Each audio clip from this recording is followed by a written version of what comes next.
le président Abdel Fattah el-Sisi et le président de la République d'Azerbaïdjan, Ilham Aliyev, ont assisté à la signature de plusieurs mémorandums d'entente dans divers domaines de coopération. Un mémorandum d'entente dans le domaine de la jeunesse et des sports a été signé du côté égyptien par le ministre des Affaires étrangères, Sameh Shoukry, et du côté azerbaïdjanais par le ministre des Affaires étrangères, Ceyhun Bayramov. Pour plus de détails, voici un commentaire. Le président Abdel Fattah el-Sisi a reçu son homologue azéri Ilham Aliyev. Le président el-Sisi et le président Aliyev ont assisté à la signature de nombre de mémorandums d'entente dans divers domaines. Un mémorandum d'entente dans les domaines de la jeunesse et du sport a été signé du côté égyptien par le ministre des Affaires étrangères, Sameh Shoukry, et du côté azerbaïdjanais par le ministre des Affaires étrangères, Ceyhun Bayramov. Les deux chefs de la diplomatie ont également signé un mémorandum d'entente sur l'amitié et la coopération entre le gouvernorat du Caire et l'autorité exécutive de la ville de Bakou. Un mémorandum d'entente a été conclu dans les domaines de l'électricité et de l'énergie renouvelable. Les deux côtés ont signé le plan d'action commun pour la coopération entre l'autorité générale pour l'investissement dans les zones franches de l'Égypte et l'agence de promotion des exportations et des investissements de la République d'Azerbaïdjan.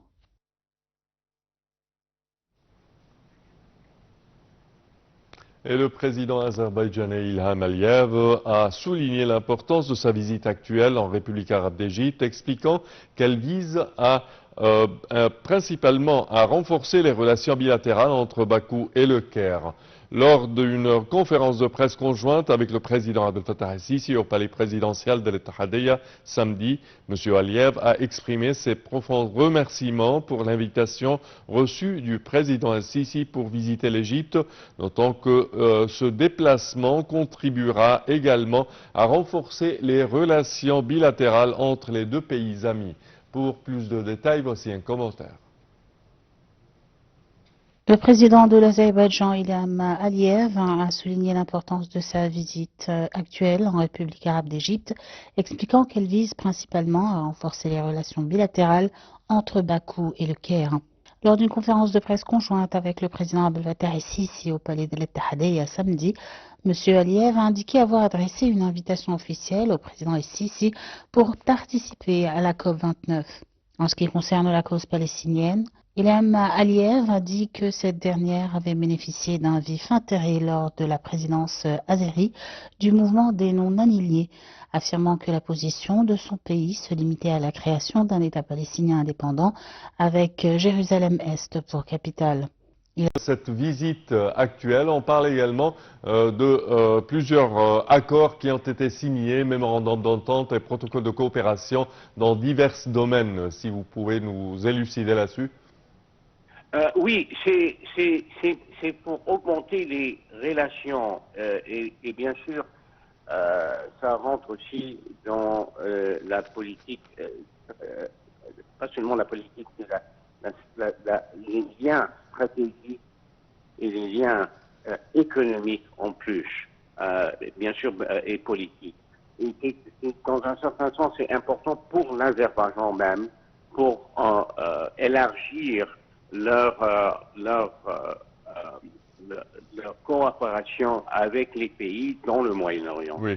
Il y a une augmentation, bien sûr, de trouver d'autres sources à cause de la guerre en Ukraine, par exemple.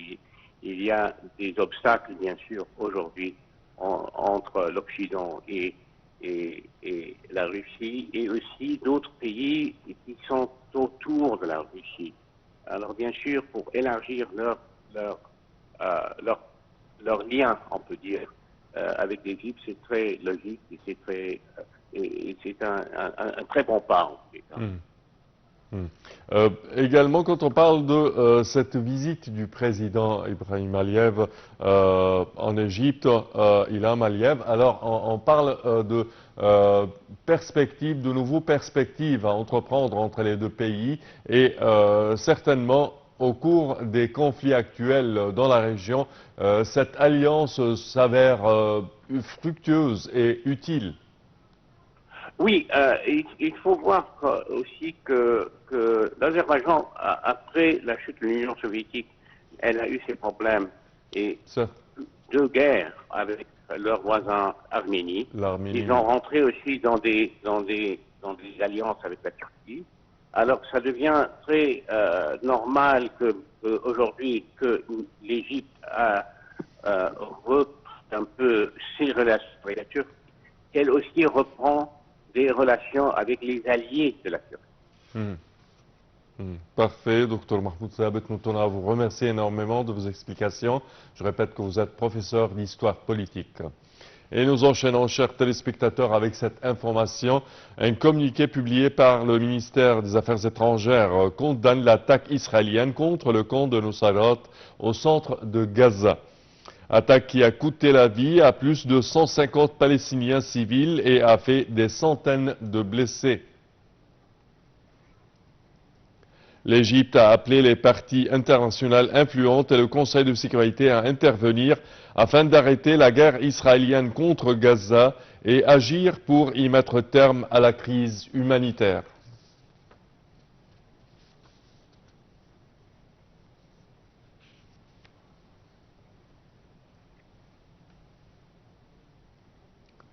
Et le centre des médias du cabinet ministériel a affirmé que l'Égypte a été en mesure au cours des 10 dernières années de construire un réseau routier national interconnecté s'étendant dans différents gouvernorats. Cette déclaration a été faite dans un rapport publié par le centre des médias du cabinet ministériel et comprend des infographies qui montrent que l'Égypte a progressé de 100 rangs dans l'index du classement mondial de la qualité des routes pour arriver au 18e rang mondial dans l'espace de 10 ans grâce au projet de route nationale. Le rythme s'est accéléré pour développer l'infrastructure et améliorer la qualité des routes selon les critères mondiaux car il s'agit d'un pilier important pour atteindre les objectifs des plans de développement économique et social. Cela contribuera à faciliter les activités économiques et à attirer davantage d'investissements pour améliorer la qualité de vie des Égyptiens tout en augmentant les taux de sécurité sur les différentes routes et en réduisant le pourcentage d'accidents selon le même rapport.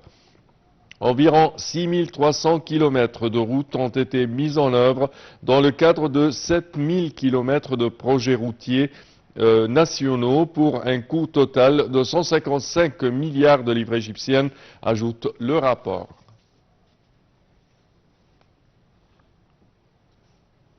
Et la compagnie aérienne nationale Egypt Air a annoncé sur sa page Facebook le lancement de son premier vol vers la ville de Al-Alamein sur la côte nord, le Caire Al-Alamein, et ce à partir du 11 juin 2024. Cette nouvelle ligne saisonnière continuera à fonctionner jusqu'à la fin de la saison estivale, le 14 septembre 2024, selon l'offre et la demande, d'après Yahya Zakaria, président du conseil d'administration de Egypt Air Holding Company. La compagnie aérienne opère deux vols du Caire vers la ville de Al-Alamein tous les jeudis et samedis à bord de son Boeing 737-800. Cette nouvelle ligne saisonnière est dans le cadre d'un plan visant à encourager le tourisme intérieur et à relier les villes d'attractions touristiques à l'intérieur du pays et à rendre la vie plus simple aux voyageurs qui souhaitent passer des vacances d'été et des week-ends dans la région de la côte nord, d'après la page officielle de Facebook de Egypt Air. Selon les chiffres d'Egypt Air, le transporteur aérien national dessert 73 destinations, compte 81 avions et a transporté 5,5 millions de passagers pendant la première moitié de l'année fiscale 2023-2024. Et ceci conclut, chers téléspectateurs, notre édition d'aujourd'hui de Midi au Caire. Je vous remercie de votre attention et je vous donne demain rendez-vous avec une nouvelle équipe. Au revoir.